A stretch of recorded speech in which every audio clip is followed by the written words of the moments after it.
Doctor حمید اللہ رحمۃ اللہ علیہ نے ایک بات کہی ہے. یہ دے دے حکیم صاحب کو دیں.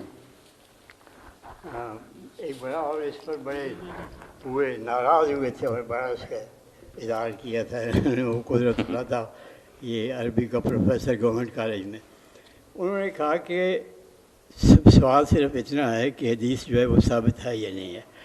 اگر کوئی شخص نبی کریم صلی اللہ علیہ وسلم کے زمانے میں آپ سے آپ کے یہ کہتا ہے کہ حضور یہ تو اللہ کا کلام ہے, اس کو تو میں مانتا ہوں اور اس کی پیروی کرتا ہوں, یہ آپ کی بات ہے, اس کو میں نہیں مانتا, تو کیا وہ مسلمان رہ جاتا؟ اب صرف حدیث کی بات میں ہم اس میں شک, جب حدیث ثابت ہو گئی تو پھر وہ بھی کلام الہی ہے. جس طرح کہ وہ کلام ہے, اللہ تعالیٰ نے وہ پیغام بھیجا اپنی کتاب کے ذریعے سے براہ راست, دوسرا پیغام جو تھا وہ آپ نے اپنے پیغمبر کے ذریعے سے بھیجا. صرف اس کے ثبوت کا مسئلہ ہے, ورنہ کوئی حضور کے زمانے میں اگر یہ بھی کہتا ہے تو وہ کہاں مسلمان رہتا. دوسری بات یہ ہے کہ انا نحن نزلنا الذکر وانا لہ لحافظون, یہ ذکر جو ہے یہاں سے مراد قرآن مجید ہے, لیکن اس میں شامل ہے حضور کی سنت بھی. اس کی وجہ یہ ہے کہ آج تک کسی پیغمبر کی, بلکہ کسی بھی انسان کی کوئی بھی اس طرح سے اس کی پوری زندگی جو ہے, اس کی معاشرتی زندگی, اس کی گھریلو زندگی, اس کی معاشی زندگی, اس کی پوری زندگی کا ایک ایک لمحہ جو ہے اس طرح محفوظ نہیں ہے جس طرح کہ نبی کریم صلی اللہ علیہ وسلم کی سیرت پاک محفوظ ہے.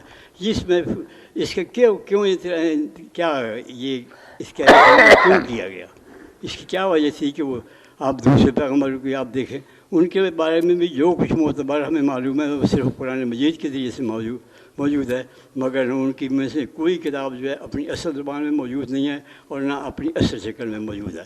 یہ قرآن مجید اصل شکل میں موجود ہے اور نبی کریم صلی اللہ علیہ وسلم کی پوری زندگی جو ہے وہ ہمارے پاس محفوظ ہے. آپ کھاتے کیا تھے, پیتے کیا تھے, سوتے کیا تھے, پڑھتے کیا تھے, جہاد کیسے کرتے تھے, یہ ساری چیزیں جو ہیں, کس چیز کو آپ نے حلال کیا, کس طرح سے آپ اپنی بیویوں کے ساتھ سلوک کرتے تھے, بچوں کے ساتھ سلوک کرتے تھے, جنگ کس طرح کرتے تھے, صلح کس طرح کرتے تھے, کیا چیز آپ نے حلال اور کیا چیز آپ نے حرام قرار دی تھی, معاشیات میں آپ نے کیا کیا اور کیا لوگوں کو درس دیے, یہ ساری چیزیں میں موجود ہے. کسی پیغمبر کے بارے میں اور ہمیں معلوم نہیں ہے. اس کا اہتمام کیوں کیا گیا؟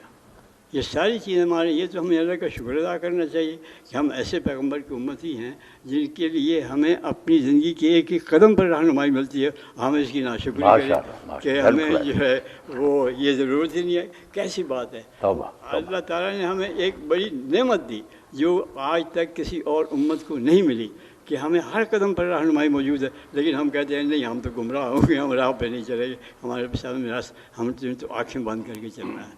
تو یہ جو ہے یہ تو ان کے پاس تو دراصل سوائے اس کے کہ ایک ضد ہے, ایک ہٹ ہے, یہ ان جاہلوں سے بھی بڑھ گئے ہیں جو نبی کریم صلی اللہ علیہ وسلم کے زمانے میں موجود تھے. وہ تو اپنی عقل کے مطابق کہتے ہیں کہ بشر کیوں نہیں آیا.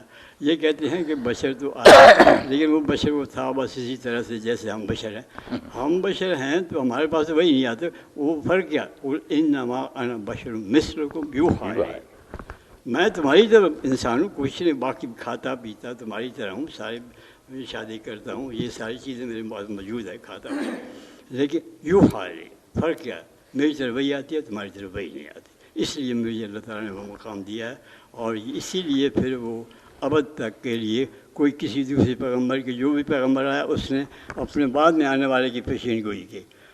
حضرت عیسیٰ علیہ السلام کی پیشین گوئی اب بھی کتاب میں موجود ہے, تورات میں بھی موجود ہے ساری چیزیں, لیکن نبی کریم صلی اللہ علیہ وسلم کے بعد کیا کوئی موجود ہے کسی کی؟ کہیں نہیں موجود. تو یہ تو ان کی بدقسمتی ہے کہ ایک نعمت, بڑی نعمت, جس سے بڑی کوئی بڑی نعمت نہیں ہو سکتی کسی انسان کے لیے کہ اس کو رہنمائی موجود ہو. آپ دیکھیں ایک سڑک بنا دیتا ہے کوئی, تو آپ اس کو دعائیں دیتے ہیں کہ یہ سڑک ہماری نئی سڑک بنتی, تو آپ گورنمنٹ سے کہتے ہیں کہ ہماری یہ سڑک بناؤ, یہ کھڈے ہیں, یہ وہ ہے.